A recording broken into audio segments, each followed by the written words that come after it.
승강기 보수 세 번째 시간입니다. 14강 에스컬레이터와 무빙워크의 보수에 대해서 설명하겠습니다. 에스컬레이터 또는 무빙워크는 어떤 부분을 주로 이제 관찰하면서 보수하여야 될까요?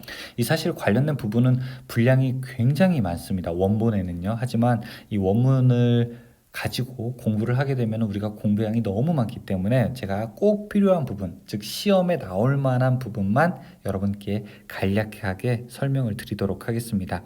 1번, 에스컬레이터에 사용되는 재료와 허용 응력에 대한 이야기입니다. 에스컬레이터는 기본적으로 어떤 구조를 가지고 있죠? 경사도를 먼저 살펴보게 되면은 경사도는 30도 이하이어야 하고요. 그러나 높이가 6m 이하이거나 속도가 0.5m 이하일 때는 예외적으로 35도까지 가능하게 되었습니다.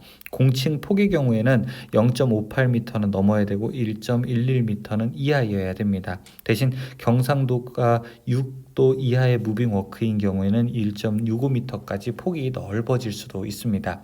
공칭 속도는 공칭 주파수 및 공칭 전압에서 플러스 마이너스 5%를 초과하지 않아야 합니다.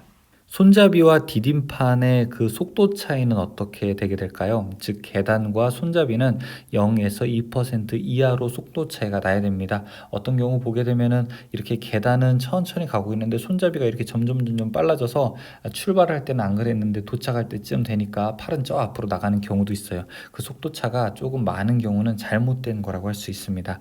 공칭 속도는 경사도가 30도 이하에서는 0.75m 이하, 경사도가 30도에서 35도일 때는 0.5m 이하, 무빙워크는 0.75m 이하이어야 됩니다. 그리고 모든 구동 부품의 안전율은 5 이상이어야 합니다. 제동부하를 볼까요? 제동부하는 첫 번째, 비상정지 스위치는 어떻게 설치되어 있어야 되느냐? 30m 이하인 경우에 설치되어 있어야 되고 무빙워크는 40m 이하인 경우에 설치되어 있어야 합니다. 구동기 공간의 조명 역시 에스컬레이터와 아니면 무빙워크인 경우에도 기계실에 해당하는 구동 공간이 있는데요. 그 구동 공간의 조도도 적당하게 200룩스 이상 유지되어야 되고 작업 공간으로 접근하는 통로도 50룩스 이상으로 안정적으로 유지가 되어야 합니다. 여기 페이지에서는 표 2-6부터 2-9까지 제동 부하와 정지 거리에 대한 내용들인데요. 여러분들이 그냥 한번 쭉 보겠습니다. 에스컬레이터 표 2-6은 에스컬레이터의 제동 부하와 그 제동 부하를 결정합니다. 표 2-7은 에스컬레이터의 정지 거리를 설명하고 있습니다. 표 2-8은 무빙워크의 제동 부하를 설명하고 있습니다. 표 2-9는 무빙워크의 정지 거리를 설명하고 있습니다. 이제 관련된 문제를 한번 풀어보죠. 1번, 에스컬레이터의 이동용 손잡이에 대한 안전 점검 사항이 아닌 것은 무엇인가 물어보고 있습니다. 첫 번째, 균열 및 파손 등의 유무 점검 사항 맞고요. 두 번째, 손잡이의 안전 마크 유무, 이거는 관계가 없습니다. 이동용 손잡이는 균열 및 파손 등의 유무나 디딤판과 속도 차이 유지 여부, 손잡이가 드나드는 구멍의 보호장치 유무, 이런 것들이 필요하게 되죠. 2번, 공칭 속도 0.5m/s 무부하 상태의 에스컬레이터 및 하강 방향으로 움직이는 제동부하 상태의 에스컬레이터의 정지 거리는 어떻게 되는가 물어보고 있습니다. 자, 아까 이제 그 앞에 나왔던 표인데 사실 그 표를 모두 다 외우는 건 좀 어렵고요. 여러분 여기서 0.2에서 1.0m 사이 이것만 기억하시죠. 아래 이제 해설을 보게 되면 이 교재는 밑에 다 해설이 나와 있기 때문에 어디에 해당하냐면 바로 여기 부분에 해당하게 됩니다. 여기서 만약에 0.65나 0.75로 넘어갈 때는 이것이 1m씩 더 0.1m씩 더 올라간다고 볼 수 있습니다. 3번, 디딤판 폭이 0.8m, 공층 속도가 0.75m인 에스컬레이터로 수용할 수 있는 최대 인원수는 시간당 몇 명인가 보고 있습니다. 0.75m이기 때문에 0.75일 때는 6,600명까지 우리가 최대 이송을 할 수가 있습니다. 0.8, 0.75가 맞는 것을 이렇게 표에서 찾으시면 되겠습니다. 그러면 바로 여기에 해당이 되겠죠. 4번, 무빙워크 이용자의 주의 표시를 위한 표시판 또는 표지 내에 표시되는 내용이 아닌 것은 무엇인가 물어보고 있습니다.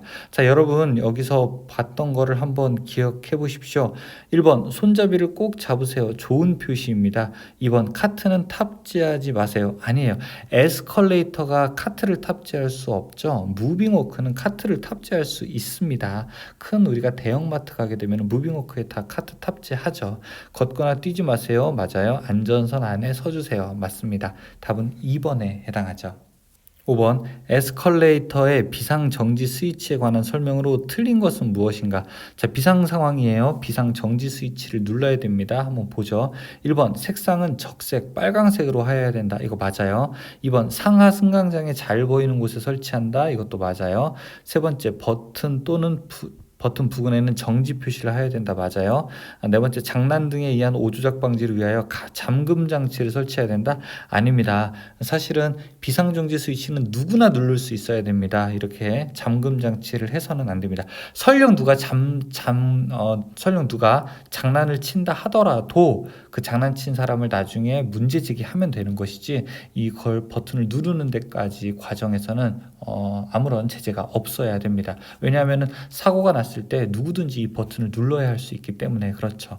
자, 여기까지 에스컬레이터와 혹은 무빙워크와 관련된 문제 풀어봤습니다. 2과목 승강기 보수를 마쳤고요. 이제 저희는 3과목 기계, 전기, 기초 이론에서 뵙도록 하겠습니다. 15강에서 뵙겠습니다. 수고하셨습니다.